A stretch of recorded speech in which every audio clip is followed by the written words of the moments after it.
നീ ഇങ്ങോട്ട് വന്നേ, ഒരു കാര്യം പറയാനാ. ആദ്യം തന്നെ ഈ ഫാൻ ഒന്ന് ഓഫ് ചെയ്തേ. എനിക്ക് എന്തെങ്കിലും നല്ല കാര്യമായിട്ട് വർത്താനം പറയാൻ നേരം ആവശ്യമില്ലാത്ത ഡിസ്റ്റർബൻസ് ഒന്നും ഇഷ്ടമല്ല. ഈ ഫാൻ ഓഫ് ചെയ്യും. അല്ലെങ്കിൽ വേണ്ട, അങ്ങോട്ട് മാറിക്കും, ഞാൻ ഓഫ് ചെയ്യും. എൻ്റെ എടി എന്തുവായിരുന്നടി ഇന്ന് ആ കല്യാണത്തിൽ ആ കല്യാണ പെണ്ണിൻ്റെ സാരിയുടെ കളർ. എൻ്റെ ഈശ്വര, ഒരേ കളറിൽ തന്നെ ഒരു 10,000 ഷെയ്ഡ് കിട്ടുന്ന കാലവാ. ഇവർ ഈ ബാക്കിയുള്ള ദിവസമെല്ലാം ഇവരെല്ലാം നല്ല അടിച്ച് പൊളിച്ച് നല്ല അടിപൊളി തുണി ഇട്ടുകൊണ്ട് നടക്കും. ഈ കല്യാണ ദിവസം അങ്ങോട്ട് വന്നപ്പോഴത്തേന് എന്തുവായിരുന്നു, എന്തൊരു വൃത്തികെട്ട കളറാണോ. ആ കൊച്ചൊന്നാമത് കറുത്ത് മെലിഞ്ഞ് കൊക്കുമുണ്ടി പോലെ ആയിരിക്കുന്നത്. അതിൻ്റെ കൂട്ടത്തിൽ ആ ചില്ലി റെഡ് കളറോട് ഇട്ടപ്പോഴത്തേനും നീ എന്തുവായിരുന്നടി അത്. എനിക്ക് കണ്ടിട്ട് എനിക്ക് സങ്കടമാണോ വരുന്നത്, ചിരിയാണോ, എനിക്കൊന്നും അങ്ങോട്ട് മനസ്സിലാവുന്നില്ല. ഇപ്പോഴും എനിക്കത് ആലോചിച്ച് കഴിയുമ്പോൾ അങ്ങ് ചിരി വരുക. എടി ഇതൊക്കെ പോട്ടെ, ട്രിവാൻഡ്രത്തു നിന്ന് ആരാണ്ട് മേക്കപ്പ് ആർട്ടിസ്റ്റാണെന്ന് പറഞ്ഞുകൊണ്ട് ആരാണ്ടെ കൊണ്ടുവന്നല്ലോ. എന്തുവായിരുന്നു എൻ്റെ ഭഗവാനെ. ഫോട്ടോ പിന്നെ നമ്മൾ ഫോണിലൊക്കെ എടുത്ത് കഴിയുമ്പോൾ ഇച്ചിരി ഭംഗിയുണ്ടായിരുന്നു കാണാൻ. അല്ലാതെ എന്തുവായിരുന്നു എൻ്റെ പൊന്ന് ദൈവമേ. കണ്ടിട്ട് എനിക്ക് ചിരിക്കണമോ കരയണമോ എന്നുള്ള അവസ്ഥയായിരുന്നു. ഉള്ള ഈ വെള്ളം എല്ലാം കൂടെ, വെള്ള കളറിലെല്ലാം കൂടി ഇവിടെയൊക്കെ എന്നാണ്ടൊക്കെ ചായമൊക്കെ വാരി.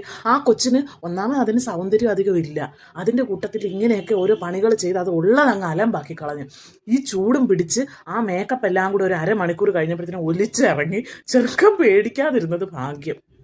അയ്യോ, ഇതുപോലൊരു കല്യാണ മേക്കപ്പൊക്കെ ചെയ്ത പിള്ളേരെയും ഞാൻ എൻ്റെ ജീവിതത്തിൽ ആദ്യമായിട്ടാണ് കാണുന്നത്. ഇതിൻ്റെ ഒന്നും ആവശ്യമില്ലായിരുന്നു ശരിക്കും പറഞ്ഞാൽ. അവൾ വീട്ടിൽ നടക്കുന്ന പോലെ ഒന്ന് മുടിയും ചീകി കെട്ടി ഇച്ചിരി മുല്ലപ്പൂ ഒക്കെ വെച്ച് നല്ലൊരു വലിയ പൊട്ടുമൊക്കെ തൊട്ട് ഒന്ന് നിന്നിരുന്ന് ആ സാരിയൊക്കെ നല്ലൊരു കളറിലെ സാരി മേടിച്ച് ഉടുത്തിരുന്നെങ്കിൽ തന്നെ നല്ല ഒന്നാന്തര ഐശ്വര്യമായിരുന്നു. ഇതിപ്പോൾ കുറേ ലക്ഷങ്ങൾ മുടക്കി തുണിയും എടുത്ത് കുറേ 1000 10,000 മുടക്കി മേക്കപ്പ് ആർട്ടിസ്റ്റിനെയും കൊണ്ടുവന്നിട്ട് ഇപ്പോൾ എന്തായി.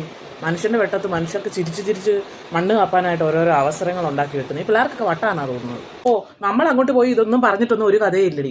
ഈ തലതെറിച്ച പിള്ളേരൊക്കെ അവർക്ക് ഇഷ്ടപ്പെട്ടതേ ചെയ്യത്തുള്ളൂ. ആകെപ്പാട് പിന്നെ എൻ്റെ പ്രതീക്ഷ കല്യാണ സദ്യയിലായിരുന്നു. ബാക്കി എല്ലാ കാര്യങ്ങളും ഞാൻ വിട്ട്. ആ പെണ്ണിനെ കണ്ടതോടുകൂടി ഞാനെല്ലാം വിട്ട്.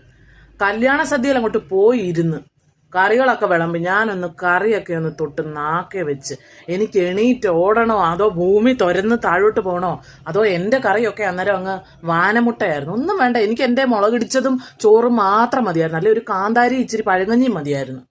എന്തുമായിരുന്നു ഇവിടെ ഒഴിച്ച അങ്ങ് കാസർഗോഡ് ചെന്ന് നിൽക്കുന്ന സാമ്പാറൊക്കെ ആയിരുന്നു. ഇങ്ങനെയാണോ? അയ്യേ, എന്തൊരു കഷ്ടമായത്.